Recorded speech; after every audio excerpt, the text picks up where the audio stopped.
Salut tout le monde, j'espère que vous allez bien. Je ne sais pas si vous avez suivi l'actualité de ces derniers jours, mais si c'est le cas, vous avez sans doute remarqué qu'une nouvelle marque vient d'être lancée en Europe et notamment en France. C'est la marque Vivo. Et notamment, elle a annoncé son fer de lance, son modèle le plus haut de gamme, qui va être le Vivo X51 5G. Alors ce téléphone, il est très intéressant, d'abord parce que c'est celui d'une nouvelle marque qui arrive chez nous, bien évidemment, mais c'est aussi parce qu'il va introduire une nouveauté technique, quelque chose d'innovant par rapport à ce que font les concurrents. Alors si chez nous, Vivo est une marque relativement inconnue, ce qui est tout à fait normal puisqu'elle n'était pas présente, il faut savoir que c'est quand même un constructeur qui a une renommée internationale relativement importante, et ce n'est pas une entreprise qui débarque sur le marché, ils sont déjà présents depuis de très nombreuses années en Asie. Alors évidemment, si Vivo a annoncé plusieurs modèles qui vont sortir chez nous dans les jours qui viennent, cette vidéo va se consacrer évidemment sur le X51, le modèle le plus haut de gamme. Et d'ailleurs, il y a quelques mois, j'avais failli faire une vidéo sur le X50 Pro, qui est en fait le nom de la version internationale du modèle qui sera présenté chez nous en Europe. Et pourquoi ce X51 va être si intéressant? Eh bien c'est tout simplement parce que c'est le premier à introduire un gimbal intégré directement dans le téléphone. Le gimbal, vous savez certainement tous ce que c'est, je vous en mets un à l'écran. C'est tout simplement ce qui permet de stabiliser, alors ça peut être des téléphones, ça peut être des appareils photo, ça peut être des caméras professionnelles.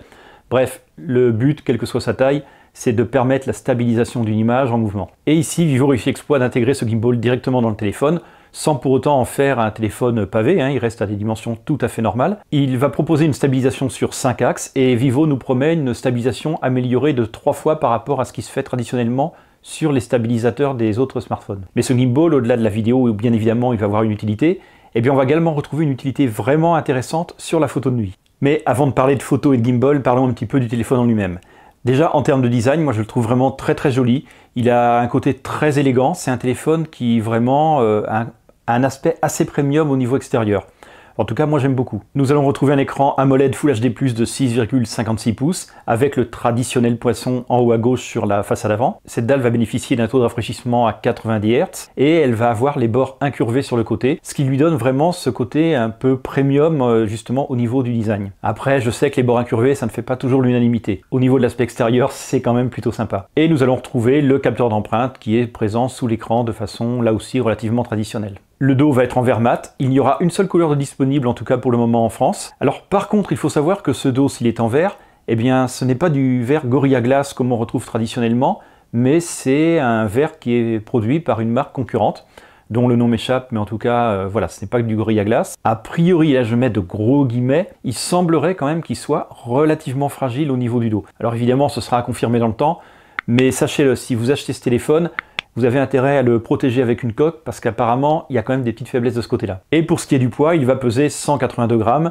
Donc c'est un poids qui reste relativement modéré. Pour ce qui est du processeur, nous allons retrouver un Snapdragon 765G, donc capacité 5G, ce qui est très bon pour la durée de vie du téléphone. Alors ce processeur, évidemment, ce n'est pas le modèle le plus haut de gamme, mais il va permettre à tout un chacun d'avoir vraiment un usage très fluide de ce téléphone.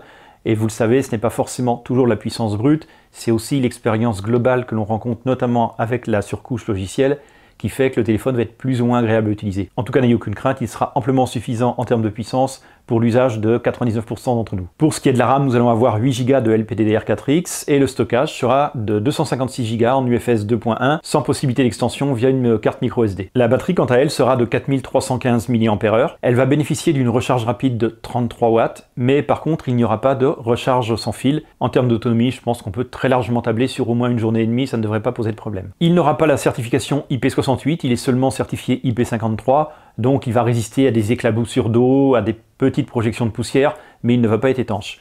C'est pas forcément rédhibitoire, mais voilà, sachez-le. Et sinon, au niveau du son, il n'aura pas de son stéréo, mais du son mono uniquement. Alors j'ai commencé cette vidéo en vous parlant plus ou moins de la partie photo, et bien on y arrive évidemment, c'est l'élément qui va être un petit peu l'élément prépondérant de ce téléphone, de ce Vivo X51. Nous allons retrouver, et ça je ne vous en ai pas parlé tout à l'heure au niveau du design, mais c'était volontaire, un bloc de capteur au dos de ce téléphone. Et ce bloc de capteur, eh bien écoutez, il est relativement gros, il est relativement conséquent, mais il y a aussi une raison à cela. On y retrouve 4 capteurs, et ces 4 capteurs, contrairement à un certain nombre de concurrents qui parfois nous mettent des capteurs qui sont franchement sans intérêt, et bien là, ça va pas forcément être le cas, et voyons un petit peu ce qu'il contient. Pour commencer, nous allons avoir le capteur principal, le capteur de 48 millions de pixels, c'est celui qui bénéficie justement de ce fameux gimbal. Vous le retrouvez en haut du bloc, C'est l'élément le plus important parce que tout simplement le système de gimbal est intégré à cette partie du capteur. Nous allons ensuite retrouver un ultra grand angle de 8 millions de pixels. Alors ce capteur va avoir notamment la fonctionnalité macro qui va être intégrée. Objectivement, ce capteur va pas forcément être le meilleur du marché, il va être correct mais sans plus. Et les deux autres objectifs restants, eh bien nous retrouvons un téléobjectif x2 de 13 millions de pixels qui a une équivalence 50 mm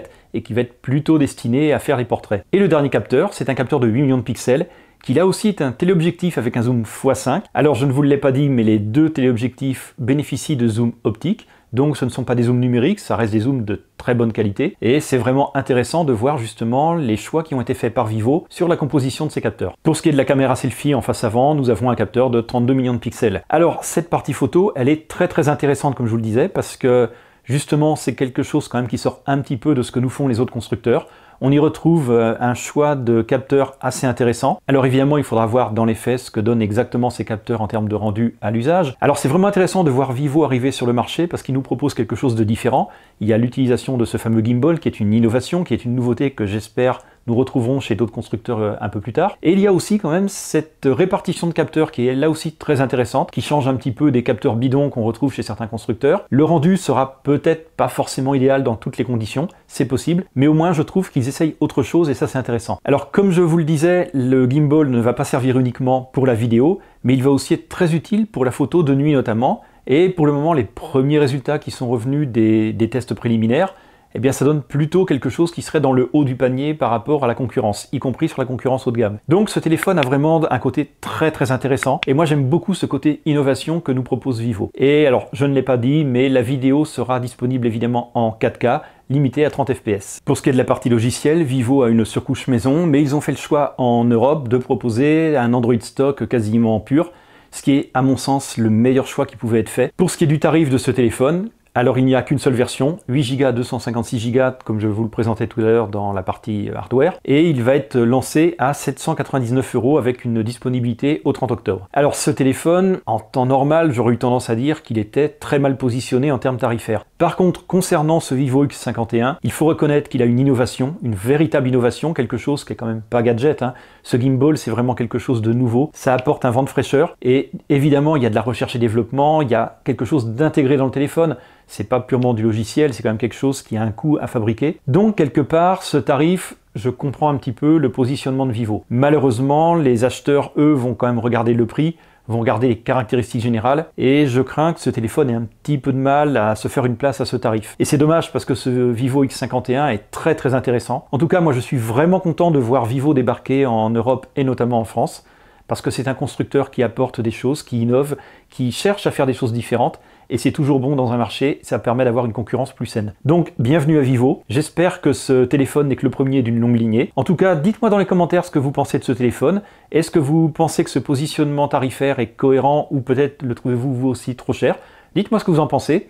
Dites-moi si vous êtes intéressé par ce type de téléphone, et notamment, est-ce que pour vous, la partie photo et vidéo est un élément important, est un élément prépondérant sur un smartphone. J'espère que cette vidéo vous a plu, qu'elle vous a intéressé. Si c'est le cas, n'hésitez pas à lâcher le bon pouce qui claque, ça fait toujours plaisir. N'hésitez pas non plus à la partager sur les réseaux sociaux, c'est toujours bon pour les algorithmes de YouTube. Quant à moi, je vous dis à très bientôt dans une prochaine vidéo. Salut tout le monde!